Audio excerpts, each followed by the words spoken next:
gotta focus on yourself, on your faith, on your dreams, on your mind, on your health, yeah. You gotta work, never tell, keep your head down, find what you love and excel, yeah. Push and pull. I have to admit, the moment I saw the name K90 Pro Max, I did a double take. Everyone knows Xiaomi's main 17 series followed Apple's naming strategy this year with the 17, 17 Pro, and 17 Pro Max. It's simple, clean, and easy to remember. But I didn't expect Redmi to jump on the same train. It's kind of funny when you think about it. Xiaomi aims at Apple, and Redmi turns right around and aims at Xiaomi. They're literally playing the same naming game now. But okay, forget the name for a second. What really matters is the hardware inside the Redmi K90 Pro Max, and this thing is an absolute beast. The most interesting part is actually tucked into the back of the phone, in that very familiar looking camera module. When I first saw the design, I was honestly shocked. It looks extremely close to the Xiaomi 17. Not identical, but the resemblance is definitely there. The part that grabs your attention instantly, though, is the back panel. That's where things get wild, because this is where Redmi has hidden the phone's third speaker. Yes, the K90 Pro Max has 3 speakers, and the extra one is co-tuned with Bose. So what you get is a legit 2.1 channel setup on a smartphone, which currently makes it the absolute best external speaker system in the entire mobile industry. If you want to see the proof, we've already done tests, and in the next few days, a lot of audio reviewers will have in-depth sound breakdowns too. But trust me, the conclusion will all be the same. It's the best sounding phone right now. No debate.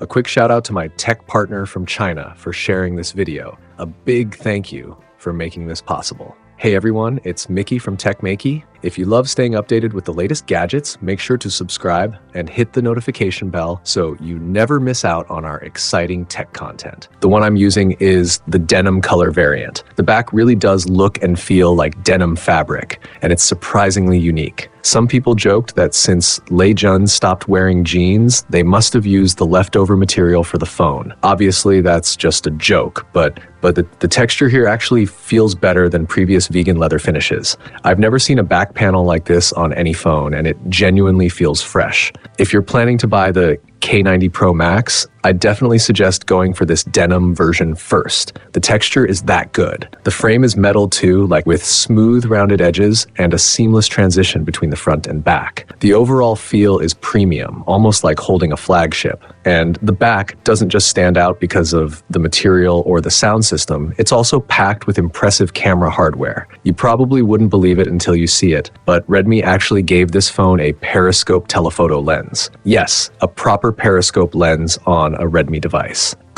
This one is a 50 megapixel dual focus periscope with 5x optical zoom. And unlike the Xiaomi 17 Pro's reverse structure, this one uses a traditional periscope design. In good lighting, the telephoto shots are surprisingly solid. The colors lean more toward rich and saturated, which makes the photos instantly pleasing. And pay attention to the watermark. It's no longer plain white or gray. Instead, it blends colors from the actual photo to create a frosted glass effect, which looks way more premium than the old solid color style. Back to the telephoto performance, I honestly didn't expect much at first. But after shooting with it, even at 10x zoom, equivalent to around a 230mm focal length, the photos are still very usable. Push it to 20x and the phone automatically switches to its super telephoto mode. Even after all the computational processing, the results are still decent. This finally gives Redmi users a proper long-range camera experience, not just a decorative lens. And it's not just the telephoto lens that's strong. The main camera uses the same Lighthunter 950 sensor found in the Xiaomi 17. It's a large 11.31-inch sensor with an f1.6 aperture, 13.5 stops of dynamic range, and a flagship-grade 1G+6P lens setup. So in terms of hardware alone,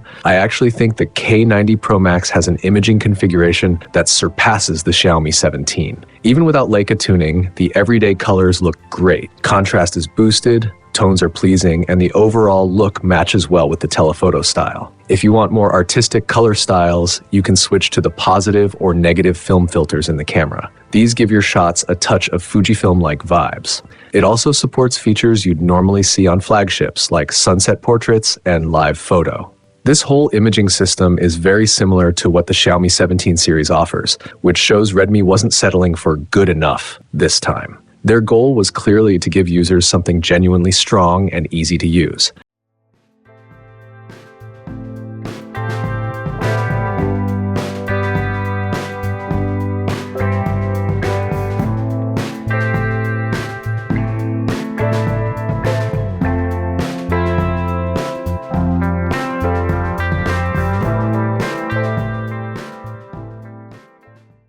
And of course, performance is something Redmi has always been proud of. A lot of people buy Redmi phones specifically for their power and value, and this generation definitely keeps that tradition going. The Redmi K90 Pro Max comes powered by Qualcomm's newest Snapdragon 8 Elite Gen 5 chipset, and the performance is exactly what you'd expect. Fast, strong, and more than enough for anything you throw at it. This time, Redmi also added an AI-enhanced graphics chip called the D2, which boosts clarity, smooths out jagged edges, and handles dynamic frame interpolation to make gameplay feel even smoother. Cooling is also excellent thanks to a large vapor chamber and 3D ice cooling tech that keeps temperatures well under control. Redmi's goal here is pretty clear: push mobile gaming closer to a true PC-level experience. And honestly, they're heading in the right direction. So how does it perform in real-world gaming? We tested a few heavy titles in a 25-degree room on Wi-Fi. After 20 minutes of Honor of Kings, the average frame rate stayed at 119.6 FPS, and the phone only warmed up a little. Gameplay stayed butter-smooth with barely any power draw. Then came Genshin Impact's StarCraft map. In 20 minutes, the phone averaged 59.4 FPS, stayed stable the whole time, and power consumption hovered around 4 watts. All great results. Next, we tried a tougher StarCraft map. Here, the average frame rate was 59.3 FPS, but the phone did get noticeably hot, hitting around 49 degrees Celsius on the upper midframe. Power consumption jumped to around 7.6 watts, which shows just how demanding this scenario is. Even so, the performance held steady. Something really interesting is that the Redmi K90 Pro Max also supports the same PC game engine used on Xiaomi tablets, meaning you can actually play PC titles on this phone.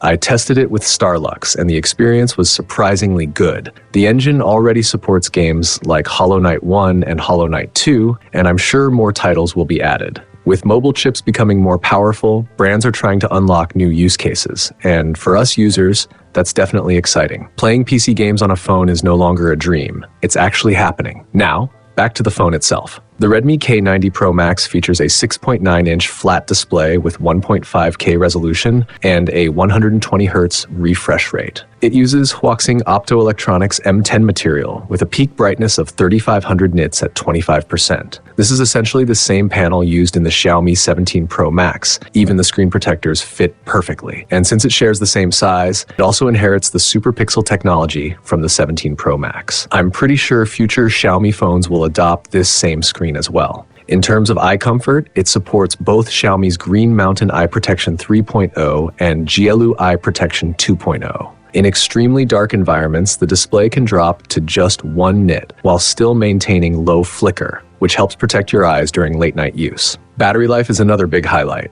The K90 Pro Max packs a massive 7560 mAh battery, an increase of 560 mAh over the K80 Pro. In a 5-hour battery test from one app, the phone still had 61% left, which is an amazing result. With a battery this big, even heavy users should have no trouble getting through a full day. Charging supports 100-watt wired and 50 watts wireless, and yes, wireless charging is finally back on Redmi. Hopefully, they stick with it this time. Both wireless and reverse wireless charging support 22.5 watts, so the phone basically checks every box. According to OneApp's data, you get 14% in 5 minutes, 24% in 10 minutes, and a full charge in 68 minutes. Considering the huge battery size, that's pretty impressive. Another nice touch is support for the universal 100-watt PPS charging protocol. You won't have to hunt for a specific charger anymore. Pretty much any PPS charger will give you peak speeds, so you can travel lighter. The phone also includes an 8150 X-axis linear motor for crisp haptic feedback and a fast 3D ultrasonic fingerprint reader that works instantly, even with bare hands. And here's something unexpected. It finally gets a USB 3.2 port with transfer speeds up to 5 gigabits/sec. This is the first time Redmi has used such a high-end interface, and it's a big upgrade. Overall, the Redmi K90 Pro Max truly lives up to the Pro Max name. Its hardware feels like it's pushing into full flagship territory, and in many ways it even competes with or outperforms the Xiaomi 17 series. Even though it's branded under Redmi, the build quality and specs feel premium, giving it the confidence to challenge Xiaomi's own lineup. I'd say it sits nicely between the Xiaomi 17 and 17 Pro, especially with that big display, making it ideal for users who prefer larger screens. It honestly feels like a Xiaomi 17 Plus. This year's releases from Xiaomi and Redmi are very well balanced, each phone offering its own standout features. For example, the Xiaomi 17 Pro focuses on top-tier raw performance, while the Redmi K90 Pro Max delivers the best external audio experience with its triple speaker setup. Every model has its strengths, and their pricing strategy makes them extremely competitive. It looks like Xiaomi's overall sales this year are set to be very strong. So, what are your thoughts on the Redmi K90 Pro Max? Anything else you're curious about? Drop your questions in the comments and let's chat. Thanks for watching, and I'll see you in the next video.